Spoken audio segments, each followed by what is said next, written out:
Hi everyone, good morning. It's the 5th of July. We're still in the year 2020, I think. I've got no idea. But welcome to today's Connect service. Today we're going to be continuing our look of Romans, and we're on chapter 12, and we're looking at verses 1 to 8.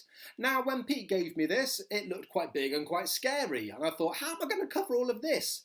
And then when I chiselled away at it and broke it down, I realised actually it kind of has two messages to it. So consider yourself the luckiest people in the world right now, because you're going to get a bit of a 2-for-1 deal with Tim today. But I can't find my notes anywhere. Has anyone seen my notes? Everyone, look under your sofa, look behind you. Is someone sat on it? I don't know. Timmy, here are your notes, okay? Oh, Joshua, you've got them. Can you pass them down the line for me, please? Thank you. There you go. Pass that to Tim. Pass that to Tim. Pass it to Tim. Okay, Tim. Pass it to Tim. Pass it to Tim. Oh, thank you. Here you go. Here you go. Thank you. There you go, Tim. Find them.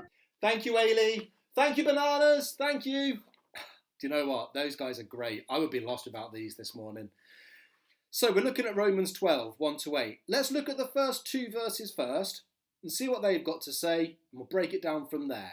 Let's read. Here we go. Romans 12, 1 to 2.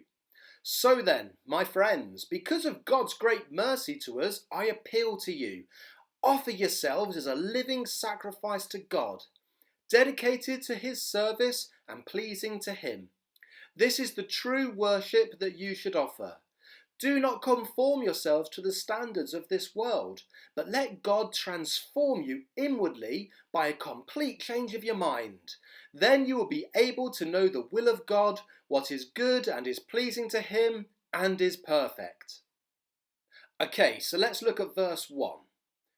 Paul is urging us here. He's appealing, he's begging and pleading for us. He wants us to present something to God as a holy sacrifice. What is he wanting us to offer? He wants you. He wants yourself. He doesn't want gold and diamonds and trinkets and big lavish things. The one thing he wants is you. Now why? Why is Paul making such a big song and dance over this? Why is he encouraging us so much to offer ourselves? Because it's a thanks. It's a true worship back to God. It's our way of saying thank you for everything he's done, he's doing, and that he's going to do.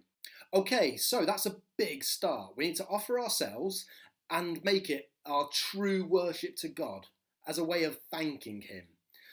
So what have we learnt in those verses of how much God wants? So let's ask the question, how much does God want of you? Now let's do this as like a pie chart, okay? The purple is nothing, the green is just a bit, the blue is some of you, and the yellow is all of you. Now there you can see, it's all yellow. There's no wiggle room. He doesn't want just a little bit here and a little bit there. He wants you all in, all of you.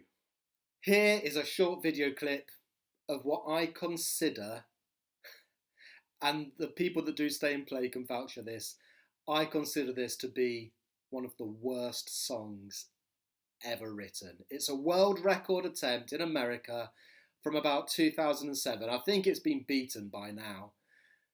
But look at around 18 seconds for the man in pink. That's your warning.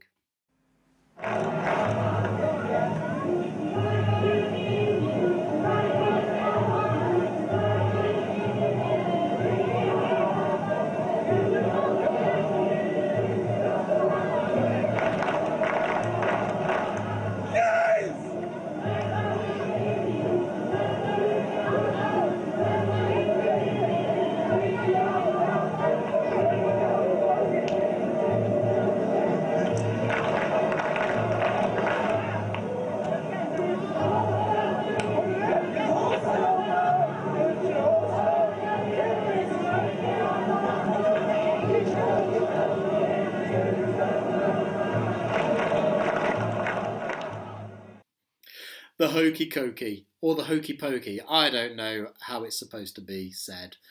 All I know is that I can't stand it. I could never stand it. Even as a kid, I'd be like 3 years old. I'd be at a birthday party for a friend. And then the party planner would be all like, hey, let's do the hokey pokey. And I would just take a bowl of party food, take it to the corner and sit it out. I'd rejoin afterwards. But this is the thing with God. We don't just put an arm in. We don't just put a leg in. You put your whole self in. We need to be like that man with the pink shirt. We need to have that level of excitement about it too. We can't just say, all right, God, you can have me from 10 o'clock on a Sunday morning until 9:30 on Wednesday afternoon. You can't just have that. God wants all of you. He wants you to go all in. Let's have a look at what verse 2 has to say. Do not conform yourselves to the standards of this world, but let God transform you inwardly by a complete change of your mind.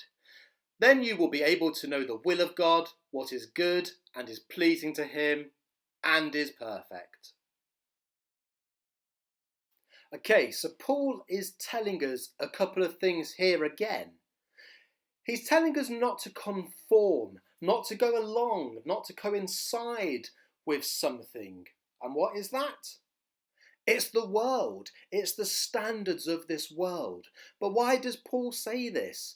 Well, can you fully say, hand on your heart, that you trust every single person in this world? Is everyone in this world lovely, kind, caring? We can't say that fully, can we? This is Paul reminding us that there is one thing that is pure and loving, and that's God. So instead of asking us to conform, he asks us to do something else. And what does he ask us to do? Bing! He asks us to transform. We need to change. Now, with me being a child of the 80s, there is one thing I think of when I hear the word transform.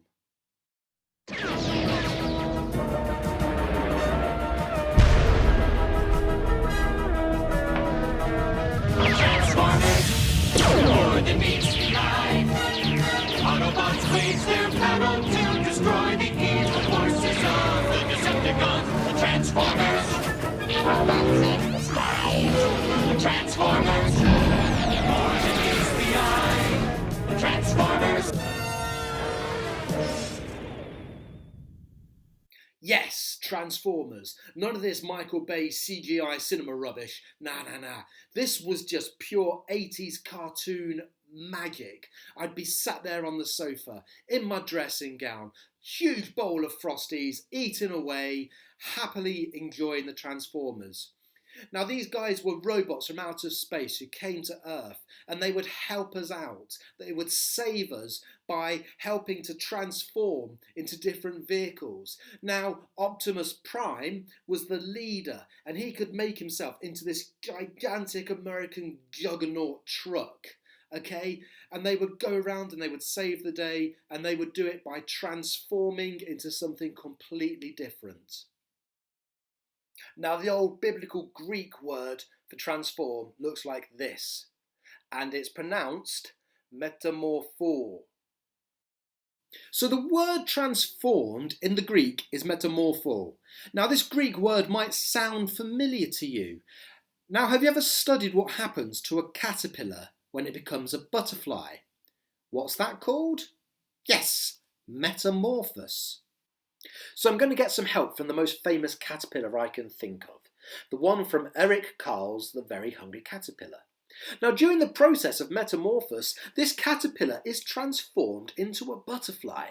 The caterpillar becomes this whole new creation. It just used to be some kind of worm-like creature that couldn't even get off the ground. And then it transforms itself in a cocoon. It becomes basically a goo. The whole body just disintegrates. It becomes a beautiful butterfly full of colour that can now fly. So going back to Romans 12 verse 2, how are we transformed? It's with a complete change of mind. Now, before we even knew who Jesus was, our minds were full of all the things of this world. We live in the world every day. We watch television and movies. We listen to songs. We go about and hear things from our friends. We learn things from books, and not all those things may or may not be true. What goes in our eyes and our ears and into our mind goes into our heart, and it becomes our belief system, which controls our actions. But what has God given us so that our eyes and ears can be filled with what he says is true? Well, at the end of verse 2, we're given the will of God. And that is the one thing that is perfect. The will of God is absolutely perfect. It is flawless. Now, in the book of Isaiah, chapter 55, verses 8 to 9, it tells us that his thoughts and his ways are not as our thoughts and our ways. He also tells us in Proverbs chapter 3, 5 and 6 that we are not to lean on our own understanding, but to trust in him.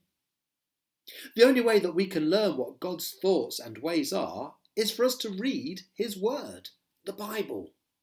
He's recorded for us all his thoughts and his ways. Oh, and not only that, he sent his son Jesus as a physical example for us to follow. That's what these two verses say.